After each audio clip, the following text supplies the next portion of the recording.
મિત્રો, આજના વિડીયોમાં આપણે નિવારક વર્ગો ધરાવતું આવૃત્તિ વિતરણ હોય ત્યારે મધ્યસ્થની ગણતરી કેવી રીતે કરવી તેના વિશે સમજૂતી મેળવીશું.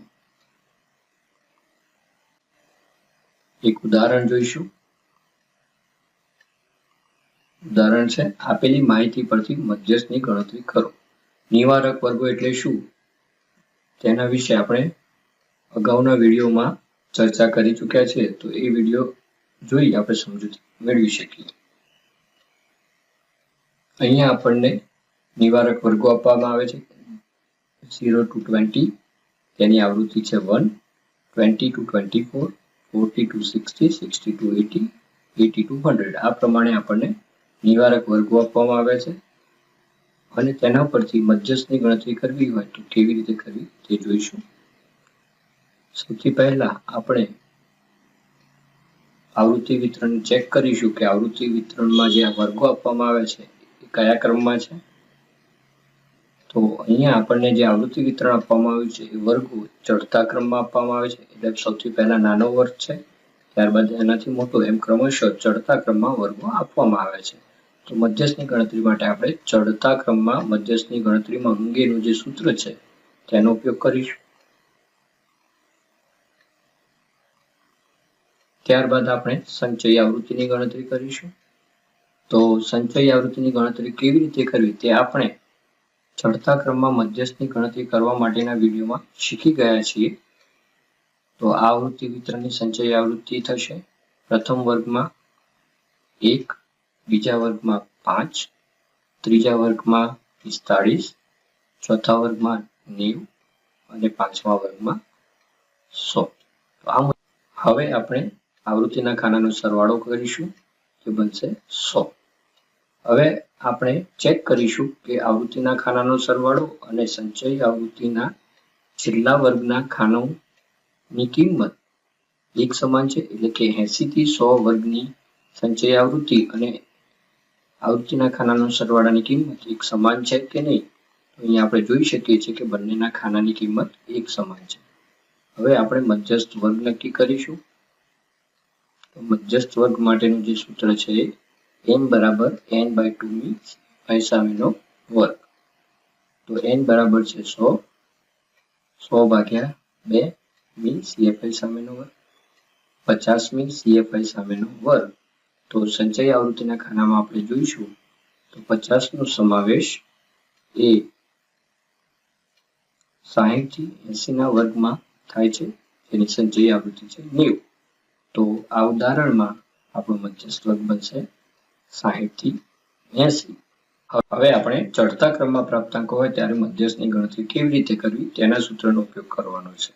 તો તેની માટે આપણે અધસીમા બિંદુની જરૂરિયાત રહેશે. તો આ વર્ગની આપણે અધસીમા બિંદુ નક્કી કરવાની થશે. પરંતુ આ વર્ગો નિવારક પ્રકારના વર્ગો છે, જેથી તેની અધસીમા જે છે એ જ એનું અધસીમા બિંદુ ગણવામાં આવે છે. તો આપણે મધ્યસ્થ વર્ગની અધસીમા બિંદુ અને ઉર્ધ્વસીમા બિંદુ નક્કી કરીશું તો એ મળશે આપણને 60 અને 80, જેથી L તરીકેની કિંમત પણ આપણે 60 જ લેવાની થશે. તો L બરાબર 60 થશે. એટલે કે જ્યારે નિવારક વર્ગો હોય ત્યારે તેનું અધસીમા બિંદુ અને ઉર્ધ્વસીમા બિંદુ પણ આપણને તેની અધસીમા અને ઉર્ધ્વસીમા જેટલી જ કિંમત પ્રાપ્ત થાય છે. તો આ ઉદાહરણમાં આપણું L જે બનશે એ 60 બનશે. હવે આપણે મધ્યસ્થની ગણતરી કરીએ.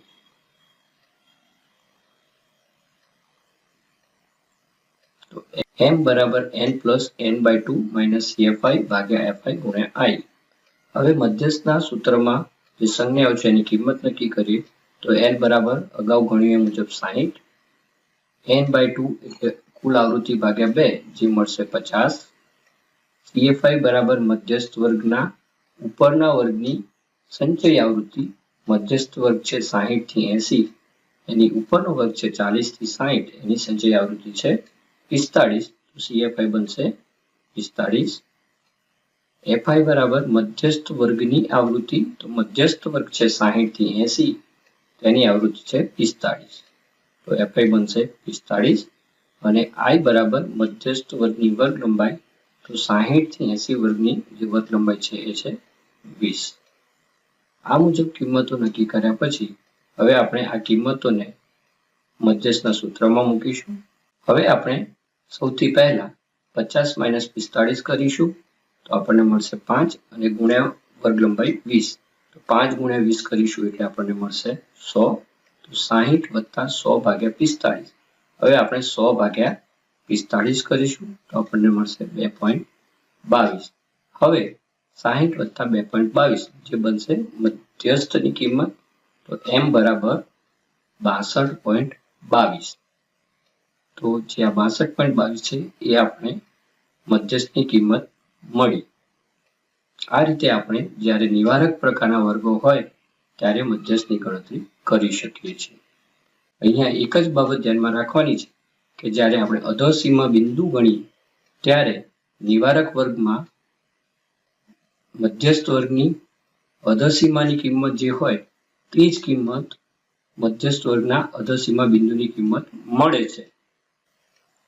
અને આ બાબતને ધ્યાનમાં રાખી આપણે મધ્યસ્થની ગણતરી કરવાની રહે છે.